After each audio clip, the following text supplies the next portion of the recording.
Bismillahirrahmanirrahim. Assalamualaikum warahmatullahi wabarakatuh. Semua murid-murid Ustazah Zu. Alhamdulillah, hari ini kita bersama lagi. Hari ini kita akan sambung belajar bagi mata pelajaran pendidikan ibadat darjah 3 dan kita masih lagi berada di pelajaran yang ke-7 iaitu berkaitan solat Jumaat. Dan untuk hari ini Ustazah Zu akan fokuskan pada subtopik yang keempat iaitu berkaitan syarat-syarat sah solat Jumaat. Dan untuk tajuk ini, kamu boleh merujuk kitab ibadat masing-masing di halaman yang ke-60 hingga 61.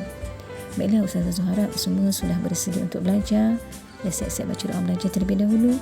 Dan jika semua sudah bersedia, mari kita mula belajar bersama-sama. Baiklah murid-murid, sebelum ini kita sudah pun mengetahui bahawa hukum menunaikan solat Jumaat adalah fardu ain ke atas orang-orang yang memenuhi syarat. Dan kita juga telah pun belajar apakah syarat-syarat yang mewajibkan seseorang itu solat Jumaat. Mudah-mudahan kamu semua boleh mengingati dengan baik. Mari kita sama-sama ulang dan sebut sekali lagi. Syarat-syarat wajib solat Jumaat ialah: yang pertama ialah orang yang beragama Islam, yang kedua orang lelaki, yang ketiga yang sudah baligh, yang keempat tidak uzur, yang kelima merdeka, yang keenam bermastautin atau bermukim, dan yang ketujuh berakal. Dan untuk memastikan solat Jumaat yang kita lakukan itu dihukumkan sah, ada syarat-syaratnya pula yang perlu dipatuhi. Jadi untuk hari ini kita akan belajar apakah syarat-syarat sah bagi solat Jumaat. Syarat sah solat Jumaat yang pertama ialah hendaklah solat Jumaat itu ditunaikan secara berjamaah, iaitu wajib berniat imam ataupun makmum. Tidak sah solat Jumaat jika dilakukan secara seorang diri. Mesti dilakukan secara berjamaah, iaitu ada imam dan juga ada makmum. Syaratnya yang kedua ialah hendaklah solat Jumaat itu ditunaikan dalam waktu zuhur. Waktu zuhur itu dikira bermula apabila matahari yang berada tegak di atas langit mula tergelincir ataupun mula condong sedikit ke arah barat. Biasanya antara jam 1 tengah hari sudah mula masuk waktu zuhur. Tidak sah solat Jumaat sekiranya dilakukan dalam waktu-waktu yang lain. Contoh solat Jumaat dalam waktu asar atau waktu maghrib, maka ia dihukumkan tidak sah. Seterusnya, syarat sah solat Jumaat yang ketiga ialah hendaklah dilakukan secara berjamaah sekurang-kurangnya 40 orang ahli jemaah termasuk imam, yang cukup syarat-syaratnya berkekalan dari permulaan solat hingga ke akhirnya. Tidak sah solat Jumaat yang jumlah ahli jemaahnya kurang daripada 40 orang. Syarat sah solat Jumaat seterusnya ialah hendaklah solat Jumaat itu diadakan di tempat orang yang bermastautin, sama ada di kampung atau di bandar, dan di tempat tertentu seperti di masjid.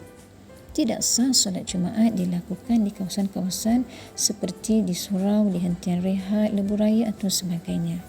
Dan sebelum ni kita sudah belajar apa maksud bermastautin. Bermastautin itu maksudnya ialah orang yang tinggal di sesuatu tempat atau negeri yang tiada niat hendak berpindah ke tempat lain.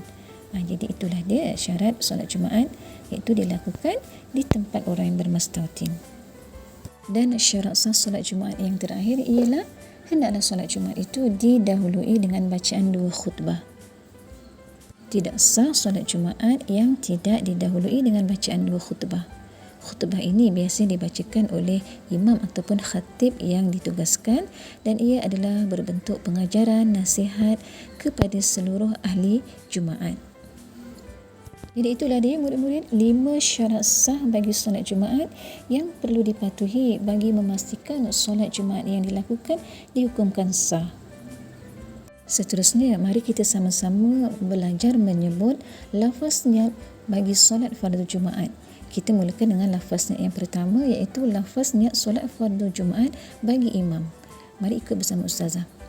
Usalli fardal Jum'ati raka'ataini imaman lillahi ta'ala. Artinya, sahaja aku solat fardu Jumaat 2 rakaat menjadi imam kerana Allah Ta'ala. Manakala lafaz niat yang kedua ialah lafaz niat solat fardu Jumaat bagi makmum. Mari kita sebut sama-sama. Usalli fardal Jum'ati raka'ataini ma'muman lillahi ta'ala. Artinya, sahaja aku solat fardu Jumaat 2 rakaat menjadi makmum kerana Allah Ta'ala. Dengan itu selesailah pembelajaran kita untuk hari ini. Mudah-mudahan semua boleh memahami dengan baik dan insya-Allah kita akan sambung lagi pada sesi pembelajaran yang akan datang. Sampai jumpa lagi. Ma'assalamah wa ila liqa. Assalamualaikum warahmatullahi wabarakatuh.